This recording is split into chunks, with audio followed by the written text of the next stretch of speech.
弟兄姊妹平安，今天是2024年的3月14号。今天的经文是诗篇51篇第1节到12节，以赛亚书30章15节到18节，希伯来书第4章第1节到13节。今天要跟大家分享的主题是进入他的安息。通常我们谈到安息，都是指着人遇到了困难的事啊，或是悲伤的事啊，因为心中呢不平安啊，因而上帝就赐给我们安息了。世界当中的安息，英文的翻译为 Sabbath， 在美国有许多的学校的教授、牧者，在服侍7年之后呢，就可以有1年的安息年，就是这个字 Sabbatical。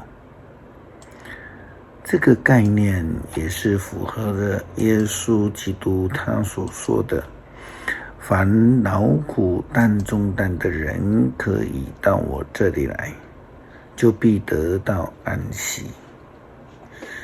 安息应该是上帝所提供给所有需要的人的，无论他是遇到什么样的境况，如同耶稣基督所说的，凡劳苦担重担的，这个凡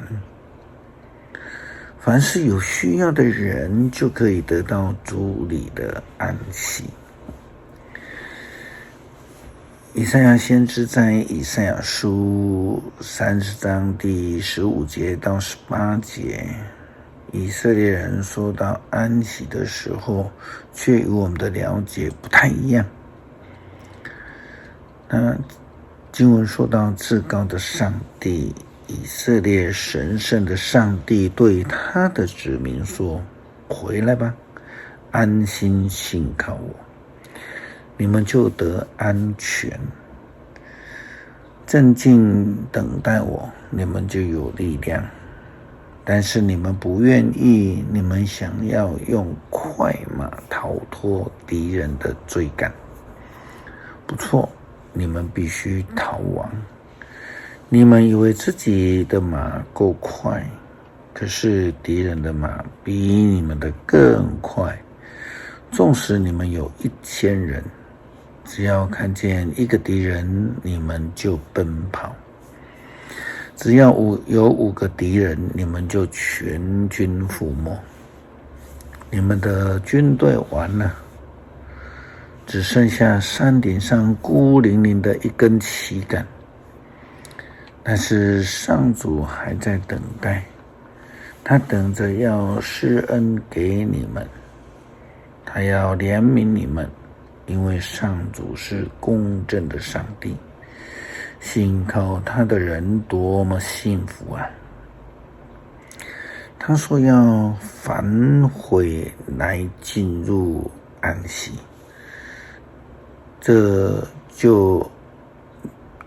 这样的话就必要得到安全。台语的圣经翻译为解救。认罪悔改也是一种进入安息的方式，这样的人才能够得到救恩。这是先知以赛亚所说的。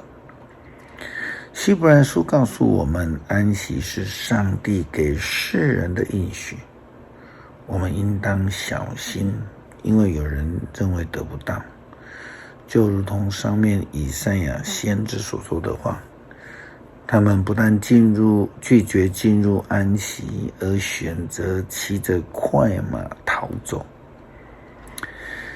希伯来书第4章第1节到13节的经文这样说道，既然上帝应许我们享受他所赐的安息，我们就应该有畏惧的心，免得你们当中有人被认为是失败了，无法得到他的安息。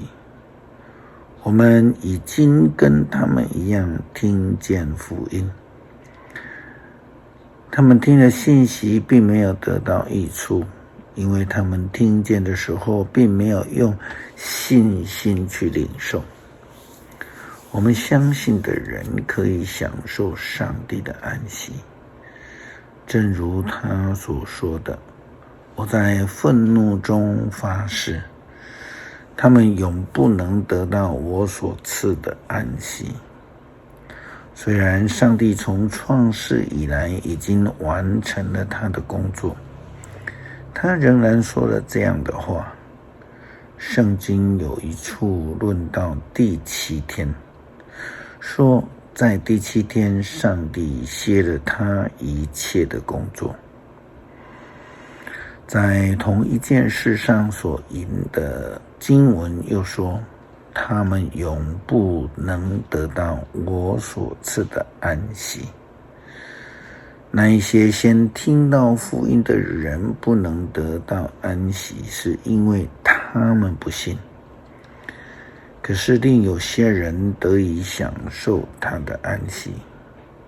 这说明了上帝为什么另外定了一天称为今天。他在许多年后借着大卫的所说的话，圣经上已经记载了。今天如果你们听见上帝的声音，你们不要顽固。如果约书亚已经带领人民进入上帝所应许的安息，上帝在后来就不会再提那另外的一天。这样看来，还有另外的安息日，是为上帝子民的安息保留着的。因为凡进入上帝所应许的安息的人，就是歇了自己的工作，正像上帝歇了他的工作一样。所以我们应当努力进入那安息，这样无论谁都不至于像那一些违背命令的人跌倒失败。上帝的话活泼有效，比双刃的剑还要锋利，连灵和魂、关节和骨髓都能刺透。它能判断人心中的欲望和意念，没有一件事情能够向上帝来隐瞒。一切被造的都赤裸裸地暴露在他的眼前，我们必须向他交账。所以说，休息是为了走更长远的路，的确是如此。我们基督徒是为了传扬福音而受呼召，但同时我们也领受着上帝的恩典，能够进入他所赏赐的安息，重新得力。因为耶稣基督说，凡劳苦担重担的人可以到我这里来，我就要使你们得到安慰安息。基督徒真是蒙福啊！诗篇51篇第1节到13节，祈求赦免。上帝啊，求你怜悯我，因为你有永恒的爱。求你除掉我的过犯，因为你有无穷的仁慈。求你清除我的邪恶，洗涤我的罪孽。我知道我的过犯，我自觉藏在罪恶中。我犯罪冒犯你，我得罪的是你，我做了你认为邪恶的事，因此你审判我是理所当然，你责罚我是我所应得的。我一出母胎便是邪恶，出生之日就充满了罪。你所要求的是真诚的心，求你用你的智慧充满我，求你除掉我的罪，使我洁净。求你洗涤我，使我比雪更白。求你让我听见欢喜快乐的声音。你虽然粉碎了我，求你使我再一次的欢乐。求你闭眼不看我的罪，除掉我一切的过犯。上帝啊，求你为我造一颗纯洁的心，求你赐给我一个又新又忠诚的灵，不要从你的面前把我赶走，不要从我的身上召回你神圣的灵，让我重新体会你救恩的喜乐，使我的灵甘心乐意地服侍你。这样，我要把你的命令教导罪人，他们就会归顺你。感谢主赐给我们安息，让我们无论遇到什么样的环境困难，都能够因为进入主的安息而重新得力。感谢祷告，奉主耶稣基督的圣名求，阿们。